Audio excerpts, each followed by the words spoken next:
kayo at ating simulan ng ating klase sa isang mataimtim na panalangin.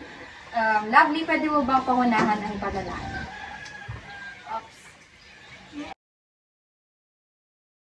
Panginoon, gabayan mo po ang araw na ito para sa aming lahat at nang magampanan namin ang aming mga misyon. Amen.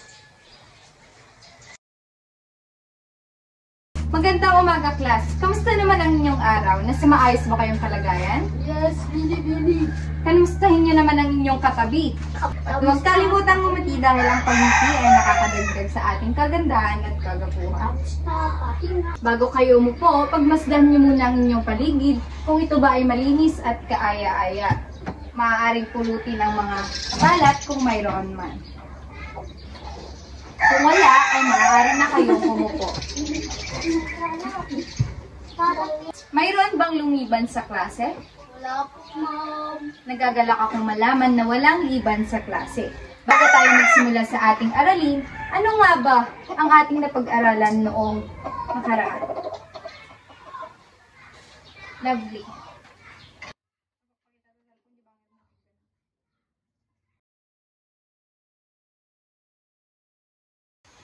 Ang ating huling pinag-aralan ay tungkol sa sinaunang panahon. Magaling! Ano nga ba ang tungkol sa sinaunang panahon?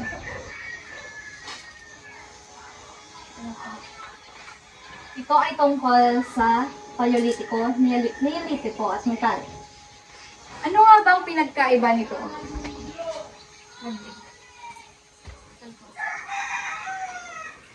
Ang Paleolitiko o Old Stone Age ay ang pinakamaagang panahon pinakitaan ng pag-unlad ng tao. Ang Neolitiko naman po o New Stone Age ay ang panahon ng makabagong bato na kung saan nagsimula ang pag-aalaga sa mga hayop at revolusyong agrikultural upang mabuhay ang mga sinuunang tao. Metal naman o Iron Age kung saan ang mga tao ay natutong gumamit ng metal upang lumikha ng mga kasangkapang magagamit nila sa kanilang hanap buhay tulad ng kutsilyo, sipat, pana, itak at espada. Napakahusay. Lahat ng inyong sinabi ay ating napag-aralan. At kitang-kita nga na kayo ay nakinig ng mabuti. Bago natin simulan ang ating talakayan ay maglalaro muna tayo ng ano ako. Dito, magbibigay ako ng pahiwatig sa isang bagay at huhulaan nyo kung ano ito. Kayo ba ay handa na? Yes. Narito ang unang pahiwatig at aking itong babasahin. Ako ay masipag na hayop na tumutulong sa mga magsasaka. Ano ako? Neither. Tama. Ang sagot ay kalabaw. Ano nga ba ang sinisimbolo ng kalabaw? Sinisimbolo nito ang sipag at tiyaga ng mga Pilipino binibini. Tama. Ang kalabaw ay sumisimbolo sa sipag at tiyaga ng bawat Pilipino. Ngayon, atin nang simulan ang ating talakayan tungkol sa iba't ibang salisag ng Pilipinas. Ngayon, atin nang ipagpatuloy ang ating talakayan. Sa inyong pananaw, ano nga ba sa tingin niyo ang ating susunod na pag-aaralan base sa ating ginawang aktibidad? Lovely. Sa tingin ko po, ang susunod nating pag-aaralan ay tungkol sa mga pambansang sagisag ng Pilipinas. Tama! Ang ating susunod na pag-aaralan ay ang mga pambansang salisag sa Pilipinas.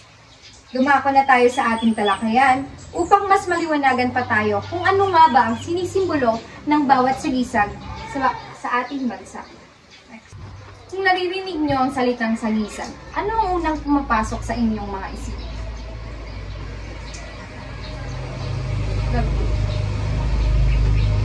Ang sagisag po ay isang bagay na nagre-representa, tumatayo o kaya naman ay nagpapahiwatig ng isang ideya, larawan, paniniwala, aksyon o kaya naman ng isang bagay. Magaling! May mga idadagpag pa kayong kaalaman tungkol sa kanyang sinabi? Wala na po. Ngayon, palakpakan natin sila. Ang sagisag isang bagay na kumakatawan o nagpapakita sa mga isang ideya, bagay, o isang paniniwala. Halimbawa ay ang watawat ng Pilipinas. Ito ay isang sagisag ng ating bansa. Ginagamit ang sagisag upang ipakita ang ating kultura, kasaysayan, at pagkakakilanlan bilang isang bansa. Naiintindihan niyo ba, class? Yes, ma'am. Bago natin talakayin ang bawat isa, ay magkakaroon muna tayo ng isang gawain upang mas maliwanagan at maunawaan niyo ang bawat sagisag na ito. Ang gawain ito ay pinamagatang hawak ko, kilalanin niyo. At aking bubunutin ang bawat larawan dito sa isang kubo.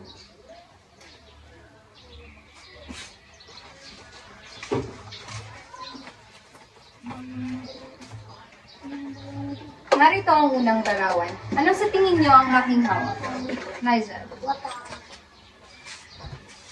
Tama. Ang aking hawak ay ang watawat ng Pilipinas. Ano nga ba ang sinisimbolo ng watawat ng Pilipinas? Love. Ang watawat ng Pilipinas ay sumisimbolo sa pagkakakilanlan at kasaysayan ng ating bansa. Tama. Ang watawat rin ay ating makikita sa Luneta Park bilang pagkilala sa kalayaan ng Pilipinas. Ang susunod na larawan ay aking bubulong.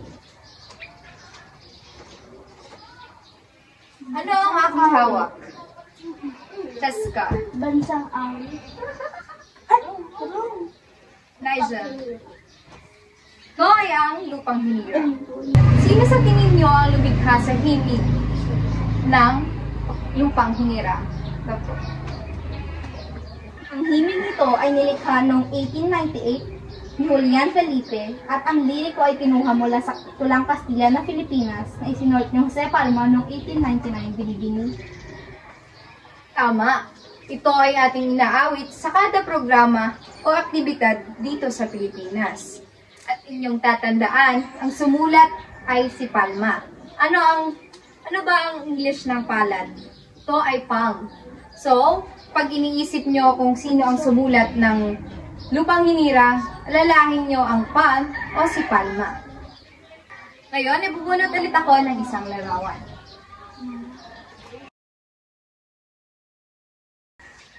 Ano nga ba sa tingin nyo, class, ang hawak kong larawan? Nara, ma'am. Tama, ito ay Nara. Ano nga ba ang tungkol sa Nara, Lovely? Ang Nara o Pterocarpus indicus ay ang ating pambansang puno. Ito ay matatagpuan sa maraming bahagi ng Pilipinas at kilala sa tibay at bigat ng kahoy nito. Katulad ng mga Pilipino, matatag at matibay din ito sa hamon ng panahon. Tama, ang Pterocarpus indicus o Nara ay makikita natin sa bawat paligid ng Pilipinas.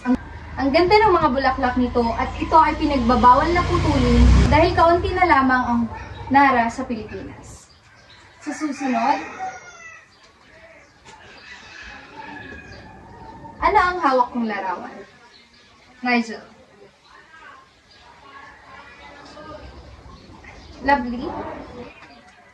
Anahaw po. Tama. Ito ay isang anahaw. Ano nga ba ang sinisimbolo ng anahaw? Sinisimbolo nito ang pagiging masinop at kasipagan ng mga Pilipino. Mabilis tumubo ang dahon nito kahit paulit-ulit anihin katulad ng Pilipino, likas na masipag at hindi sumusuko. Tama. Ang anahaw ay napakaganda at mabilis lang tumubo. Ito ay matatagpuan sa ating kagubatan. Marami ito. Nakita na ba kayo ng anahaw? Hindi pa? Hindi siya nyog. Atin nang bunutin ang susunod na larawan. Ano kaya ito? Tama, ito ay mangga. Ano nga ba ang sinisimbolo ng mangga? Lovely.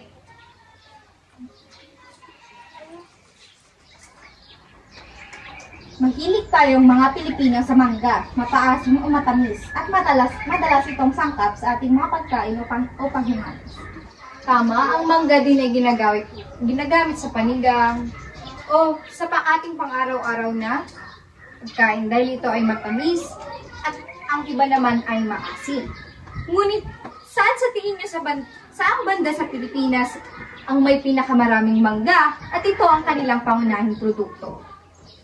Lovely. Saan? Sa Guimaras po, ito ay tinaguri ang mango capital of the Philippines. Tama, ang Guimaras ay tinaguri ang mango capital of the Philippines dahil marami At hitik na hitik ang mga mangga rito. Taon-taon din isineselebrate o pinagdiriwang ang Mango Festival sa Guimaras. Sa susunod na larawan, maaari mo bang sabihin kung ano ang hawak kong larawan? Kalabaw. Tama. Ito ay kalabaw. Ano ang sinisimbolo ng kalabaw? Lovely.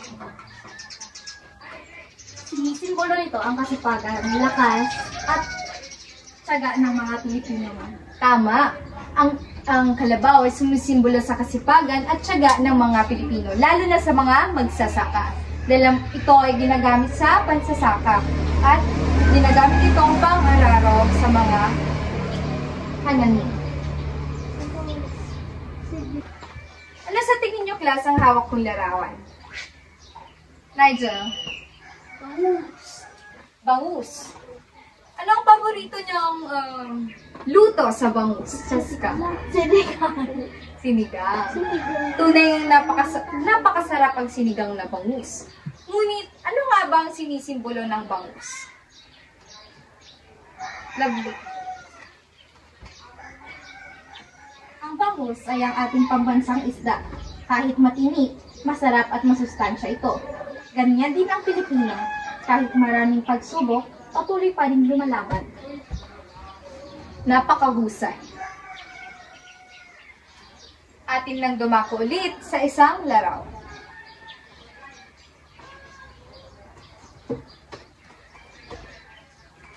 Ano ito? Ano ang aking larawan na hinahawak? Ano ito, Nigel? Sampagita. Napakahusay. Ito ay isang sampagita. Ito ay napakabango at ginagawang palamuti. Ngunit, ano nga ba ang sinisimbolo ng sampagita? Love. Ito ay mabango at puro. Katulad ng Pilipino, simple pero may pusong malinis at tunay. Tama, ito ay napakaliit ngunit napakabango. Ito rin ay ating nakikita sa mga harap ng simbahan. Ang susunod na larawan ay... Ano ito? Baro. May dalawang bagay sa larawan na ito. Maaari nyo bang pangalanan kung ano ang mga ito? Maizal. Marong. Ano ang isa? Barot saya. Ay, tama, ito ay barot saya. Ang barong ay ginagamit ng mga lalaki, samantalang ang saya naman ay ginagamit ng mga babae. Ito ay karaniwang nakikita sa mga pagpupulong, tulad sa mga pagpupulong ng mga senador o mga presidente, dahil ito ay kanilang ginagamit bilang formal na kasuotan. Sa huli, ang huling larawan ay Jose Rizal. Ang bansang Mayo. Si Jose Rizal. Tama, siya ay si Jose Rizal. Maaari niyo bang sabihin ang kanyang tunay na pangalan? Lovely. Ang tunay siya si Jose Protasio Rizal Mercado y Alonso Riolanda. Tama, siya ay si Jose Protasio Rizal Mercado y Alonso Riolanda. Siya ay isang doktor at isang manunulat. Siya ang nagsulat sa El Filibusterismo at Noli Me Tangere. Ang mga librong ito ay nagpamulat sa mga Pilipino noong unang panahon. Ngunit, alam nyo bang wala pang batas na nagdedeklara na siya ang ating pambansang bayani ng Pilipinas? At aking babasahin ang tungkol dito.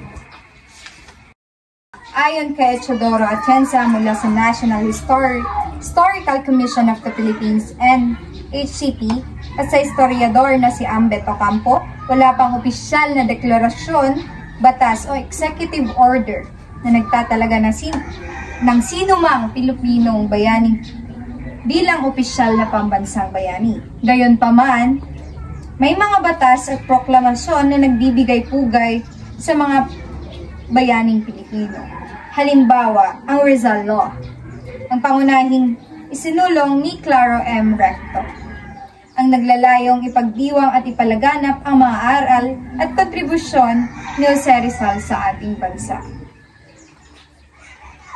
Ngayon, maaari niyo bang pangalanan lahat ng mga larawang aking pinakita? Ano ito? Ito ay mangga. Maaari niyo bang sabihin kung saan banda sa Pilipinas ang may pinakamaraming mangga? Gimaras. Gimaras. Dahil sila ang mango capital of the Philippines. Sunod? Anuhaw. Sunod ay anahaw. Hindi anuhaw. Anahaw. Sunod? Nara. Nara.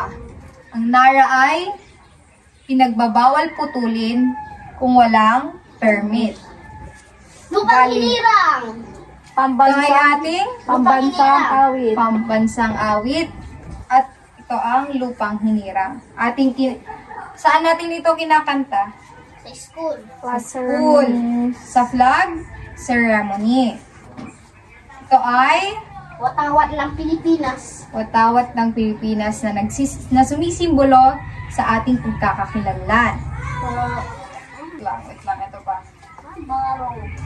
Ito ay Barong. baro at saya. Saya. Sino nga ulit ang susuot ng barong? Mga lalaki. Mga lalaki. At ang saya naman, Mga babae. sunod ay ang Sampagita. sunod. Bangus. Favorite ni Cheska. Ka. Bangus. Ulit mo. Ito ay Kalabaw. wow. Mingo Wala pa ba? At ito, sino siya? Jose Rizal. Jose Rizal. Siya ang nagngalan ng Pilipinas. Maaari nyo bang sabihin kung ano-ano ang mga bagay na ating tinalakay sa araw na ito? Lovely. Natalakay po natin ang iba't ibang sagisag ng Pilipinas.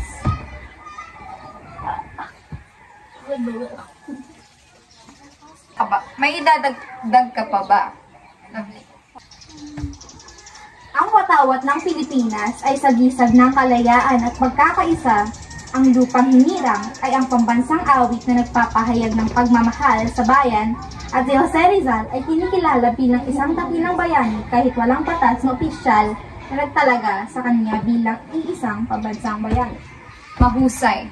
Ngunit ano nga ba ang kahalagan nito sa inyong mga mag-aaral? Lovely. Ang pambansang sagisag ay mahalaga sa mga mag-aaral sapagkat tumutulong ang mga ito sa pagkilala at pag-unawa sa kultura, kasaysayan at pagkakailanlan ng ating bansa. Sa pamamagitan ng mga sagisag tulad ng watawat, pambansang awit at pambansang hayop o halaman, nahuhubog ang ating pagmamahal sa bayan at ang pagpapahalaga sa pagiging isang Pilipino. Bakit nga ba kailangan nating pag-aralan ang mga iba't ibang pambansang sagisag sa Pilipinas, class? Lovely. Kailangan pag-aralan ang mga pambansang sagisag upang mapanatili ang ating pambansang identidad at pagkakaisa. Sa pamamagitan ng kaalaman tungkol sa mga ito, na ipapasa sa bagong henerasyon ang mga mahalagang simbolo ng ating bansa na nagpapakita ng ating kasaysayan, kabayanihan at mga pinapahalagahan bilang isang sambayanan. Napakahusay. Tila nga naintindihan nyo ng lubos ang ating aralin sa araw na ito. Ngayon, magkakaroon tayo ng aktibidad kung saan ito ay pinamagatang Sino ang Bayani Ko? At aking babasahin ang panuto. Isulat ang inyong opinyon tungkol sa kung sino-sino ang mga bayani ng Pilipinas ang dapat kilalanin bilang pambansang bayani. Ipaliwanag ang inyong sagot at magbigay ng mga dahilan kung bakit sila nararapat sa titulong ito. Maaari kang gumamit ng mga halimbawa mula sa kanilang buhay at kontribusyon sa ating bansa. Handa na ba kayo? Opo.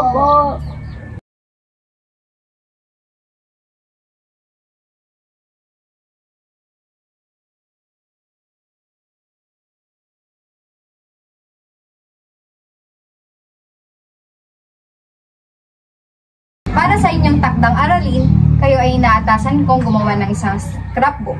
At ito ang panuto para sa scrapbook. Gumawa ng scrapbook tungkol sa mga iba't ibang pambansang salisag ng Pilipinas. Tiyakin na hindi gagastos ng malaking pera para sa scrapbook. Maaari kayong gumupit ng mga larawan o mga impormasyong may kinalaman sa mga ito. Paalam po ito. At ito lamang ang ating pag-aaralan sa araw na ito. Wait lang, gayam. At aking babasahin ang rubrics para sa scrapbook. Nilalaman at informatibo 20 puntos. Ang nabuong scrapbook ay nakapagbibigay ng kumpleto o higit pa na wastong impormasyon tungkol sa mga pambansang salisag sa Pilipinas. Pangalawa ay ang pagiging malikhain. Ang pagkasunod-sunod at pagkadisenyo ng mga impormasyon ay nagpapakita bukod tanging antas ng pagkamalikhay. Presentasyon o durability. 5 puntos, komprehensibo, maayos, matibay at may lalim ang pagkakagawa ng scrapbook. Walang nakitang sira sa pinasang scrapbook. Project layout. May 7 na higit pang pahina ang ginawang scrapbook. Paggamit ng recycled or indigenous materials. May 3 or higit pang recycled indigenous materials ang ginamit sa pagbuo ng scrapbook. Uli ay ang kaagapan na ipasa ang scrapbook sa itinakdang araw. Sa kabuuan, lahat ng ito ay may naglalaman ng 50 puntos. Dito na nagtatapos ang talakayan sa araw na ito. Paalam, class! Paalam, ma'am! Paalam!